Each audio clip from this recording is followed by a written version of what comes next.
ഇന്നത്തെ വചനം, ഞാൻ നിങ്ങളെ സ്നേഹിച്ചതുപോലെ നിങ്ങളും പരസ്പരം സ്നേഹിക്കുവിൻ. യോഹന്നാൻ്റെ സുവിശേഷം 13 അധ്യായം 35 വാക്യം.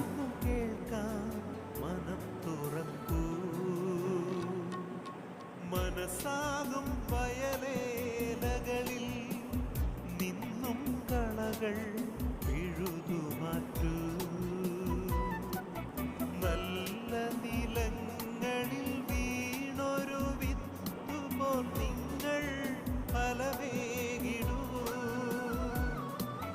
വിളവിൻ്റെ നാഥൻ്റെ തിരുമുൻപിൽ